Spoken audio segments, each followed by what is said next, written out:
What's up guys, this is Balázs from Racing Brick. Today I can show you my first review from the LEGO Technic 2021 lineup. This is the 42122 Jeep Wrangler. Apologies for the video quality, the environment is far from being ideal. The set comes in a relatively small box. On the front you can see the cool yellow Jeep in action on a rocky trail, really promising for the first sight. On the back of the box we see some functions presented. The winch is shown in a funny way as it seems to be attached to the border of one of the lower photos. We also get some information about the real deal. It has 270 horsepower, a 3.6 liter V6 engine and rock track 4-wheel drive. The set has 665 pieces and the retail price will be 50 euros or dollars. This is the same price as the already announced McLaren Senna GTR has, but that one has 830 pieces and it is not a very big car either. So what can we expect for the money? Let's open the box and find it out.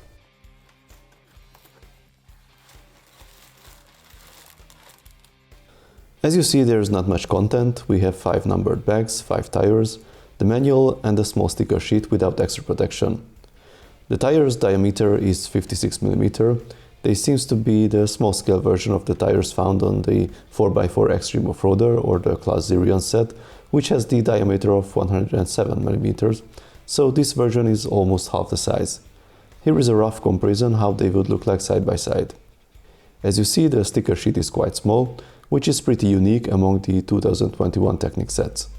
The manual starts with the building process immediately. As you see, it is only split into 2 phases. At the end we get a page with the different features. Unfortunately, there's not much to show here. On the next page there's a comparison photo with the real vehicle. A little promotion from Jeep on the next page, and we get a sneak peek of the rest of the 2021 LEGO Technic lineup. These sets were more or less revealed already, but not the ones on the next page. Unfortunately, 2 of them are still a secret, so I had to blur them out, but you can take a look at the rest of the sets. The last page is the part list where you can discover a few interesting pieces besides the tires I showed you earlier. One novelty is the 7x3 panel in yellow and black. This small panel will be very useful for small scale builds. Hope to see it in different colors as well. The other one is the 3-stud white piece that fits between the number 21 and 22 small panel fairings. It has axle holes on both sides and one in the middle as well. You could already see it on the photos of the McLaren GTR, so it will come in different colors in this year's sets. So let's start building. This is how our build looks like after the first 20 steps. Honestly, at this point I could not tell which section I am building. Now we are getting somewhere. Apparently the 2 turntables will connect the rear and front axles, and this will be the knob for the hand-of-God steering, so the other end will be the front of the car. The 2 seats are in place now with the first set of stickers added. Here comes the front axle. There's no steering rack with a gear, but this approach is more and more common with the smaller scale Technic models. The turning radius won't be very good, I'm afraid. And this is the rear axle, nothing special or complicated at this point. After adding the 2 springs we see some interesting action, a simple but effective design. I wonder if there will be any suspension for the front, as I did not see more shock absorbers in the back. The steering wheel is also in place. I don't expect too many details inside, as you can see the car will be pretty small. So, this is one of the few playable functions, a very simple winch at the front.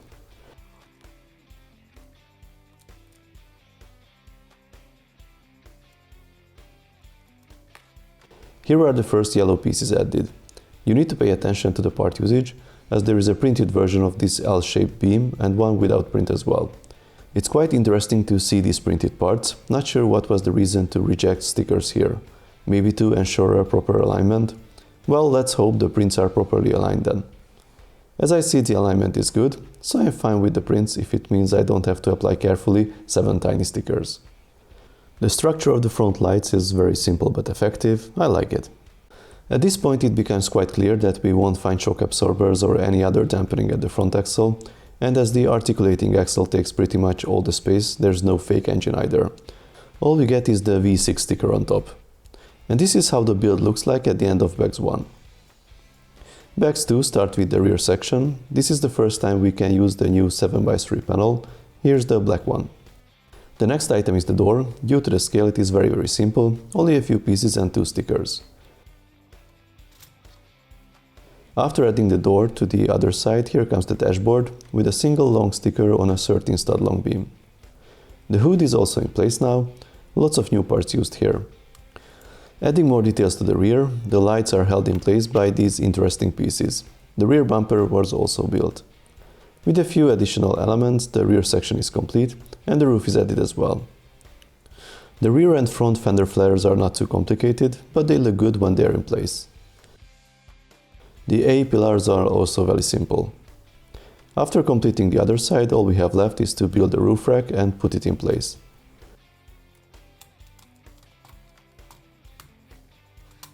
The final touch is the assembly and mounting of the wheels, and the build is finished. So here is our Jeep Wrangler in its full glory.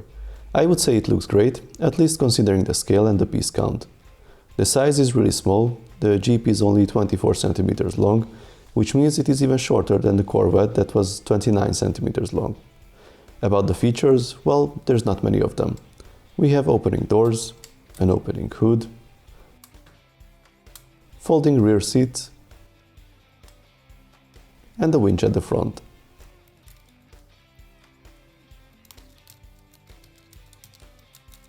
There's a knob for the hand-of-God steering behind the cabin. The control is easy, but the turning radius is pretty poor. We have solid axles at the front and at the back as well. The front axle has no suspension. The rear one has shock absorbers that you could see during the build. Since the weight and the size of the car is very small, it can bounce back to the central position even with this setup. You can drive over smaller obstacles, but that's pretty much it. Okay, so what are we missing from the model? There's no fake engine, we only get a V6 sticker under the hood. No engine means literally no transmission, no need for differentials, the 4 wheels are not connected in any way. One of the key features of the Jeep Wrangler is the modularity. You can easily remove the doors, the roof, and even fold out the windshield. You would think that a LEGO Jeep is a great opportunity to implement these functions, but unfortunately everything is fixed here. Of course, the model needs to be rigid enough for the sake of playability, but I think it is still a missed opportunity. So let's sum it up. We get a cool looking, instantly recognizable Jeep Wrangler for $50. It has new small off-road tires, suspension, some new parts. I think the kids will really like it. But on the other hand, due to the small scale, it lacks most of the basic LEGO Technic car features, no engine, no drivetrain, no differentials, and most of the features of the original Jeep Wrangler are missing as well. I am really not sure here if the glass is half full or half empty. I understand why LEGO is leaning towards the licensed sets, and I think they have a proper place in the lineup, even in smaller scales. But the iconic Jeep Wrangler would really deserve more in LEGO Technic form.